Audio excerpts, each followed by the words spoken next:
안녕하세요. 글로벌 리포트 장량입니다. 2월 12일 미국의 16대 대통령 에이브러함 링컨 대통령이 태어난 날을 맞아서 워싱턴 DC 링컨 기념관에 나왔습니다. 링컨 대통령의 생애는 파란만장했는데요. 1809년 2월 12일 미국 켄터키에서 목수의 아들로 태어나 약 1년 남짓 학교에 다닌 것을 제외하고는 책을 읽으며 스스로 지식을 쌓았습니다. 23살의 나이에 정치 경력을 시작했지만 여러 번의 낙선과 사업 실패를 겪었는데요. 1858년 일리노이주 연방 상원의원 선거에서 민주당의 거물 정치인 스티븐 더글러스와 토론을 벌이며 노예제 폐지를 주장해 일약 전국적인 스타로 떠오릅니다. 덕분에 1860년 대선에서 대통령에 당선되고 노예 해방과 남북전쟁 승리 등 굵직한 업적을 이루지만 1865년 두 번째 임기에 들어간 직후 극장에서 암살범의 총탄에 맞아 생을 마감합니다. 미국인들이 가장 사랑하고 존경하는 대통령으로 꼽히는 만큼 영화와 TV의 소재가 되기도 하는데요.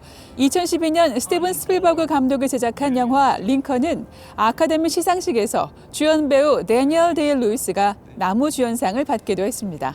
다양하고 깊이 있는 세계 소식 글로벌 리포트 지금 시작합니다.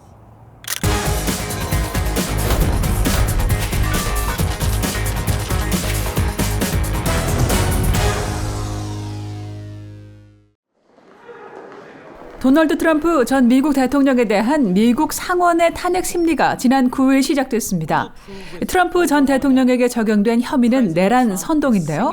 자신이 지난 대통령 선거에서 이겼다고 지속적으로 거짓말하며 지지자들을 선동해 연방의사당을 공격하도록 했다는 겁니다. 탄핵을 확정하려면 전체 상원의원의 3분의 2 이상, 즉 최소 67명이 찬성해야 하는데요. 민주당과 공화당이 50대 50으로 양분한 상원에서 탄핵안이 최종 통과될 가능성은 그리 높지 않다고 미 언론은 내다보고 있습니다. 한편 조 바이든 대통령은 이 문제에 관해 상원에서 결정할 일이라며 개입하지 않겠다는 뜻을 내비쳤습니다.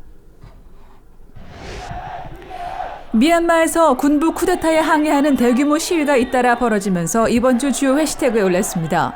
미얀마 군부가 양곤과 만달레이 등 주요 도시에 계엄령을 선포하고 집회 금지와 야간 통행 금지령까지 내렸지만 시민들은 이에 불응하고 며칠째 불복종 시위를 이어가고 있는데요. 여기에다 미얀마에서 존중받는 불교 승려들과 일부 경찰관들까지 시위에 합세해 군부 쿠데타를 규탄하고 나섰습니다. 급기야 군대가 시위대를 향해 실탄을 발사했다는 소식이 전해지며 유혈 사태 우려가 점점 커지고 있습니다. 히말라야 고산지대에서 일어난 갑작스러운 홍수로 200여 명이 실종되는 재난이 발생해 이번 주 주요 해시태그에 올랐습니다. 사고가 난 곳은 인도 북부 우타라칸두주 해발 7,816m의 난다데비산 국립공원 지역인데요. 이상고온으로 고산지대 빙하가 붕괴되면서 강상류 댐을 무너뜨렸고 여기에 쏟아진 급류가 인근 마을과 도로, 다리 등을 덮친 겁니다. 전문가들은 여름이 아닌 한겨울에 빙하가 녹은 점에 주목하며 이번 사고의 원인을 지구온난화로 지목했는데요. 인도 당국은 현재까지 실종자들 수색 작업을 벌이고 있습니다. 북서유럽에 10년 만에 폭설이 내려 이번 주 주요 관심사에 올랐습니다. 갑작스러운 폭설과 영하의 날씨로 겨울왕국이 되어버린 독일 베를린의 모습입니다. 영국 런던에서는 분수대가 꽁꽁 얼어붙을 정도의 강추위로 시민들이 옷을 두껍게 껴입었습니다. 비교적 따뜻한 해양성 기후의 네덜란드에도 폭설이 내려 정부가 적색경보를 발령했는데요. 시민들은 추위를 반기는 분위기입니다. 네덜란드 북부 프리슬란트주에 얼어붙은 강과 운하를 따라 200km를 일주하는 아이스스케이팅 대회가 열릴지도 모른다는 기대감 때문인데요. 이 대회는 24년 전인 1997년에 마지막으로 열리고 따뜻한 겨울이 계속돼 지금껏 열리지 못했습니다.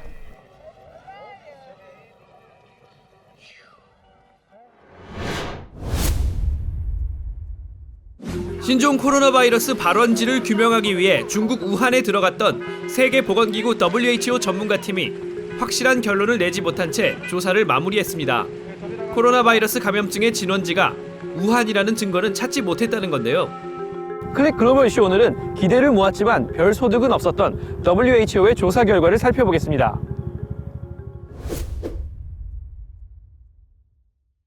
Could have taken a very long and convoluted path involving also movements across borders, travels, etc. before arriving in the Huanan market. WHO 조사단은 지난 9일 약 4주에 걸친 조사 끝에 그동안 감염의 진원지로 지목되어 온 우한의 수산시장은 최초 발원지가 아니라고 밝혔습니다. 우한에서 첫 유행이 시작할 무렵인 2019년 12월 바이러스가 다른 지역에서도 이미 나타났기 때문인데요. 조사단은 신종 코로나 바이러스가 박쥐나 천산갑 등 중간 숙주 동물을 여러 번 거치면서 사람에게 전염 가능한 단계로 진화했다고 분석했습니다.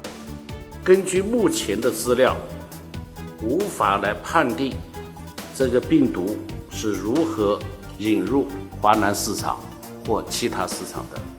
또 도널드 트럼프 전 미국 대통령이 제기했던 우한 바이러스 연구소의 바이러스 유출 가능성도 거의 없다고 결론 내렸습니다.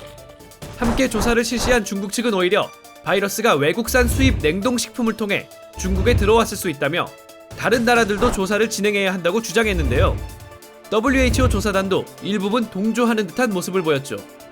We also have to do much more into understanding the possible role of the cold chain, frozen products, in the introduction of the virus and over a distance. 하지만 과연 WHO의 전문가들이 중국에서 독자적인 조사 활동을 할 수 있었는지에 대해 의문이 많이 남았습니다. WHO의 전문가들은 이미 중국이 분석하고 정리해준 자료들에만 의존해야 했다며 분명히 한계가 있었다고 말했는데요. I would have to rely on the huge amount of data that has been analyzed and presented to me, but I've not had the raw data as would be the case in most other countries in the world. 이 때문에 이번 조사 결과를 신뢰할 수 있느냐는 비판이 벌써부터 나옵니다. But I wouldn't want to be conclusive yet about any sort of cooperation that the WHO may or may not have received from China. We will work with our partners and also draw on information collected and analyzed by our own intelligence community to evaluate the report once we've received it. WHO 부총장을 지낸 한 전문가는 이번 조사에 각자의 목적이 있었을 것이라고 지적하는데요. We should have to recognize that out of this mission, both sides, both China and WHO, hope to get some brownie points. So China is going to want to come out, avoiding blame. WHO, for its side, wants to look like it is exerting leadership. 코로나의 정확한 기원을 밝히기까지는 앞으로도 많은 시간이 걸릴 것 같습니다.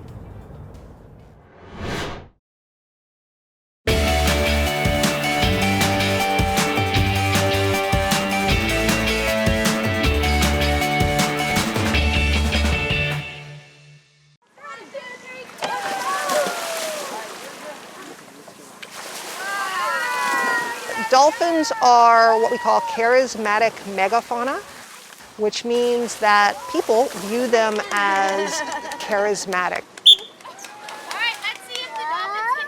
People get excited about some animals more than they get excited about others. 1, 2, 3, big circle! Woo! Watch out there! But that's okay because then we can use that to get them to conserve in general. So if we're conserving the dolphins, that means we're conserving their habitat, which means we're conserving all of the animals that live in that habitat as well. Hi, guys. My name is Dr. Kelly Yakala. I am a cognitive researcher.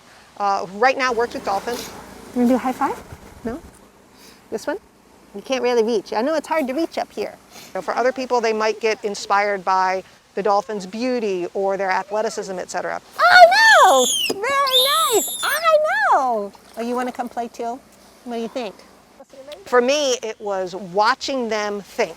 Wow, now it's your turn? Now it's your turn? So, Dolphin Research Center is a nonprofit research and education facility in the Florida Keys.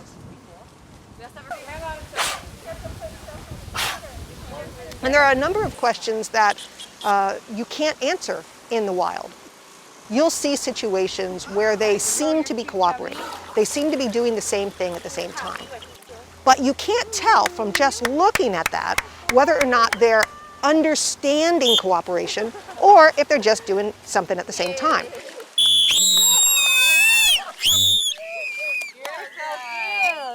Alrighty, you guys ready?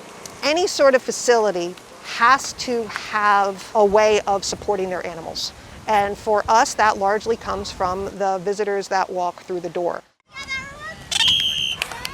One of the big roles that marine mammal facilities play is getting people to make a connection in order to conserve and then care. And it's that moment of connection that's the start of conservation mindedness. You know, it's fine to give people information. Information is great, but that information is only useful if people care enough to actually go out and do something. You guys want to kiss for the camera? Are you ready? Can you do some kissing for the camera? Oh, you're kind of behind each other.